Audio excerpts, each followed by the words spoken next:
And welcome into the Cards Central Postgame show. I'm Sara Dayley alongside Luke Slabaugh and, of course, Walker. A much-needed walk-off tonight. I believe it was over 25, they said there at the end of the game.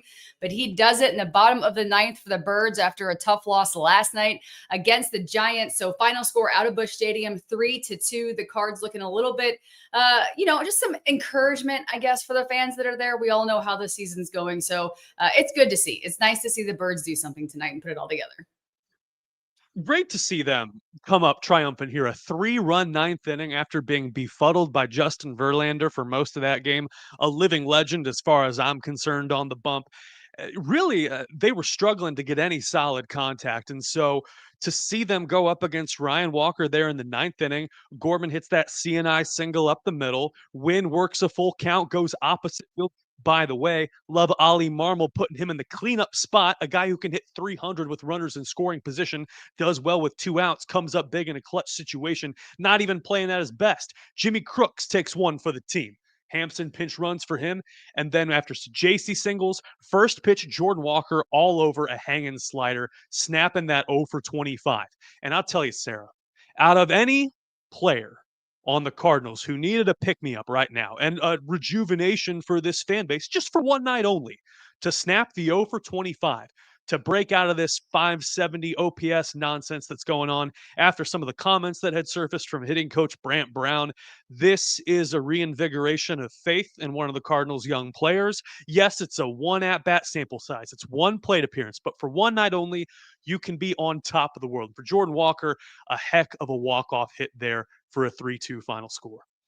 Yeah, and you mentioned Kirk taking it kind of in the butt area. My son and I were watching, and he's like, "Oh, he took that one in the hip," and they showed the replay, and it hit, just a little bit below. Took the base, hitting about 143, I think they said. So, anything that puts anybody on, a runner is a runner, a base runner is an opportunity to score there. And all these comments coming in now about a lot of things. Tyler Garrison, I wonder if he did the pregame scouting work on that reliever, as Brownie pointed out, he needed to. Well, I mean, I think there's a lot of work the Cardinals are still doing independently. I think there's a lot of things that are going on. I also saw a comment on the Ghost of 1985 from Samuel.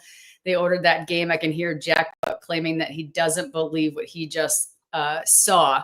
And we were actually at the game last night because Dad was part of that 85 reunion team. So we got to catch up with a lot of folks. Willie, Ozzy, I saw Terry Pendleton, and the family was able to catch up. Tommy Herr, all the great likes that were there, John Tudor, things of that nature. So seeing those guys back at Busch and having our winter connect, it was a pretty special moment. So I agree. 1985 is just definitely a memorable year.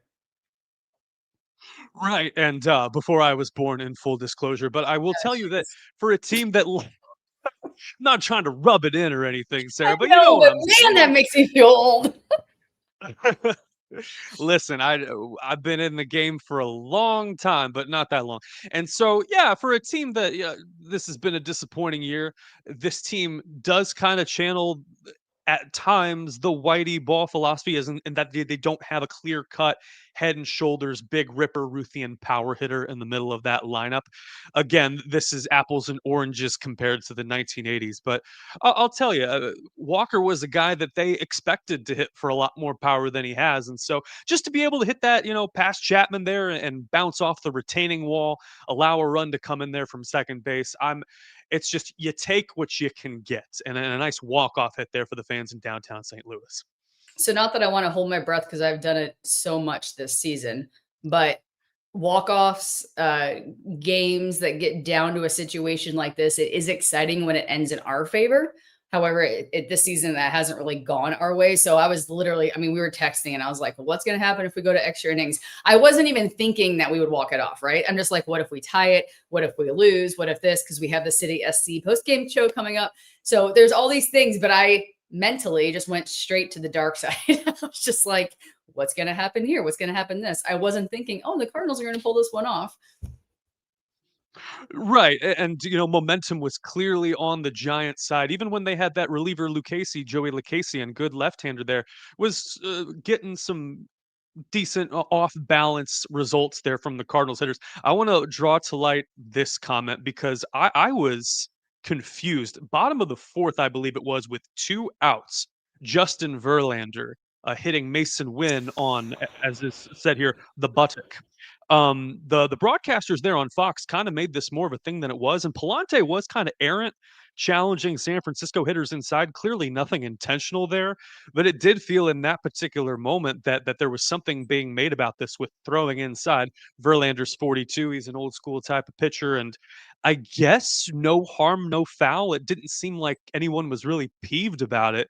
However, that was weird with the Giants up 2-0, and then Crooks reaches on the error, and so if they had runners there on first and third there with 2 outs, and that could have spiraled relatively quickly there, don't you think?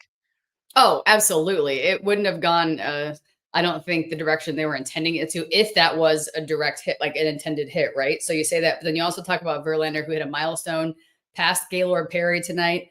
3,530 strikeouts on the all-time MLB list. What a record. They automatically authenticated the ball and said they're, going to go put it in Cooperstown. But it's such a different perspective when you watch it with younger generations. Because my son's like, isn't he like 90 years old? No, he's 42. 42.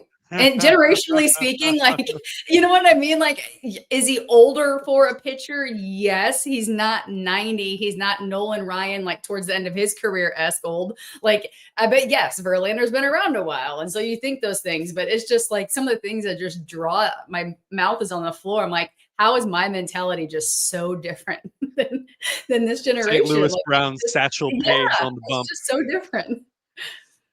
Man. Whew. Yeah, it's hard to see like the longevity of players. You're starting to see it challenged a little bit more.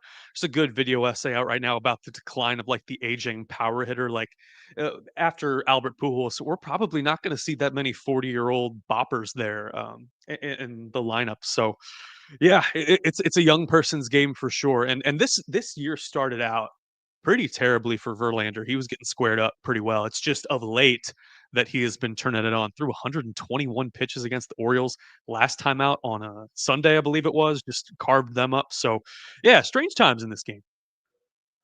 So, of course, the Cardinals tomorrow, looking ahead a bit, wrapping it up 1:15 first pitch. Sonny Gray on the bump, 12-8 with a 4.43 earned run average. Now, I know we don't like to preview too much, but like the record kind of caught me surprised. If you look at the numbers, let's just put it that way, based on some of the ups and downs and the roller coasters that we've seen out of Sonny Gray this season, I wouldn't have said that he has a 12-8 record. I don't know. That just kind of like didn't seem like something I'd be like, yep, that's Sonny Gray. It just kind of caught me off guard a little bit. Right. Yeah. When he's on, he can take the sting out of your bat for sure. And when he's not, he can be susceptible to the long ball. And you give up 3 homers to the A's last time out. Nice little young power core there that they got going on there in Sacramento. It's kind of hit and miss. And this goes back to a conversation that I had a couple of times on the show over Labor Day weekend, where it's like, Sonny's going into a contract year, and for what they signed him to be, which is a top of the rotation starter, at this point, you would hesitate to label someone in respectfully the latter years of their career as a top of the rotation threat. At times, he can look like a two.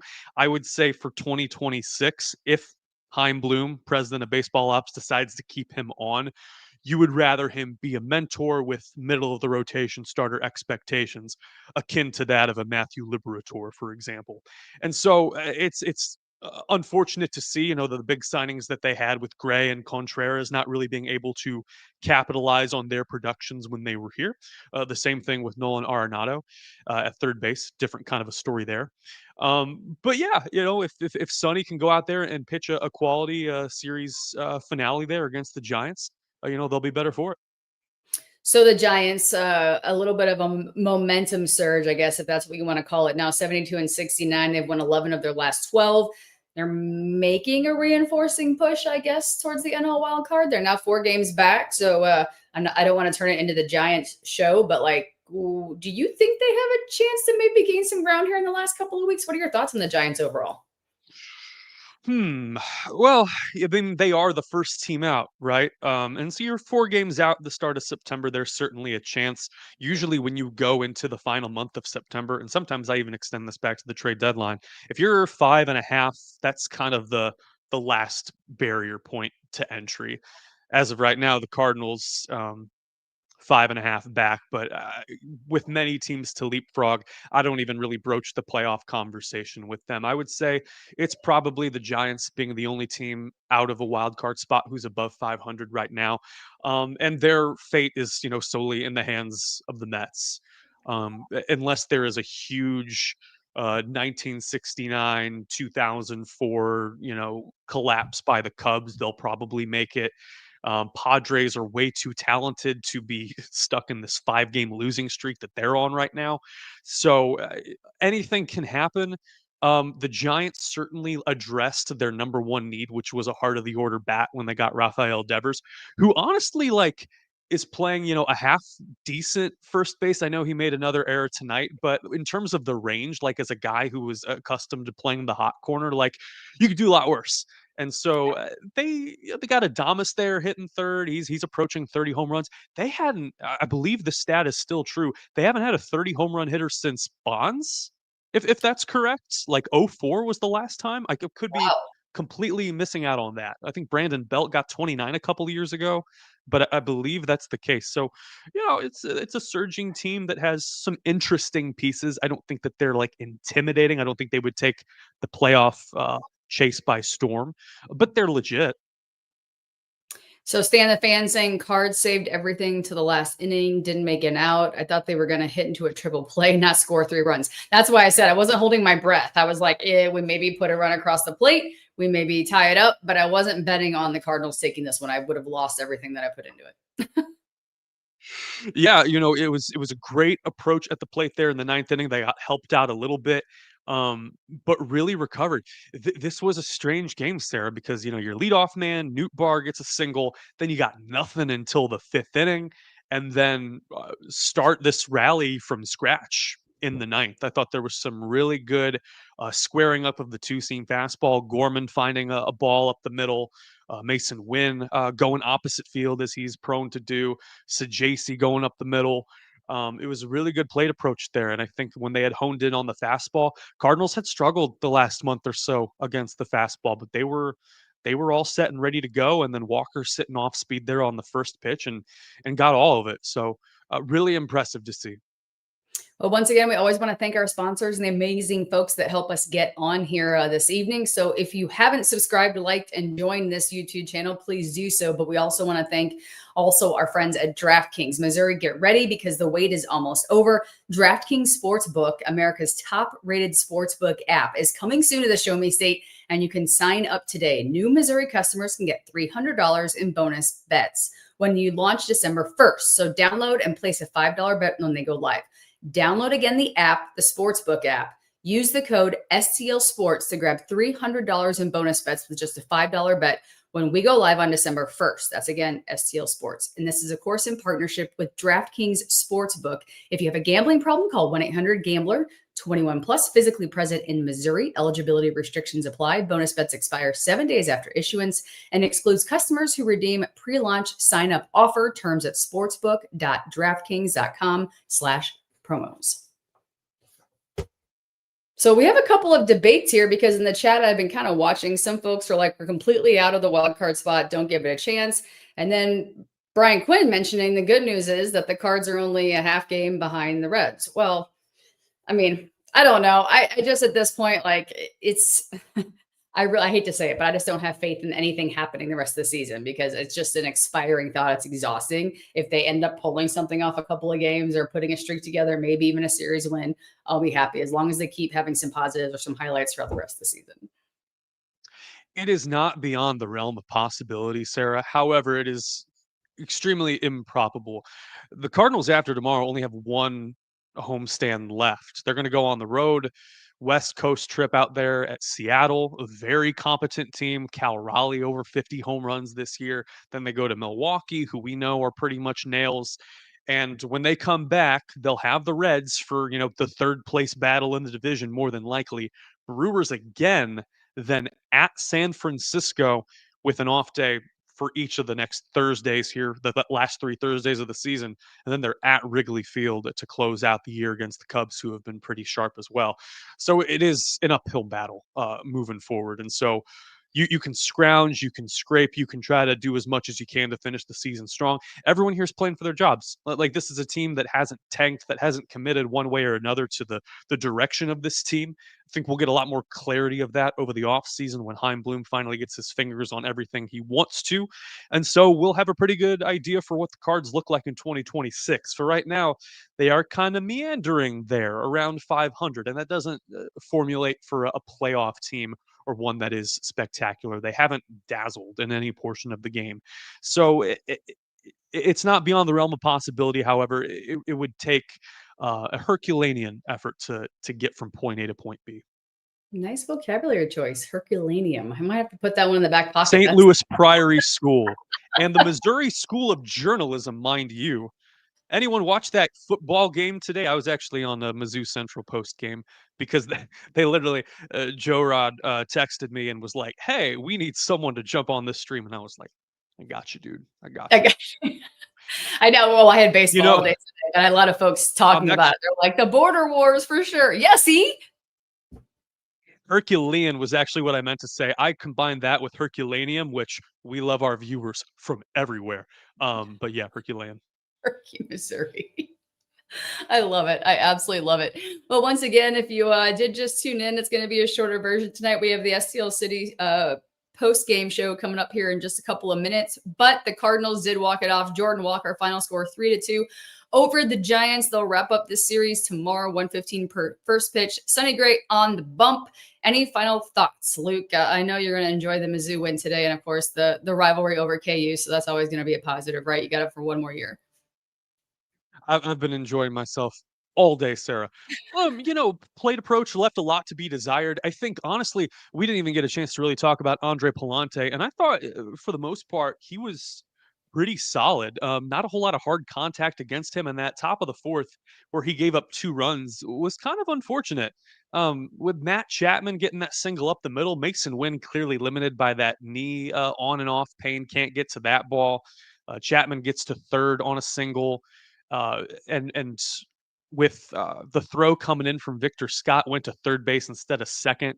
So they were able to get runners in scoring position there.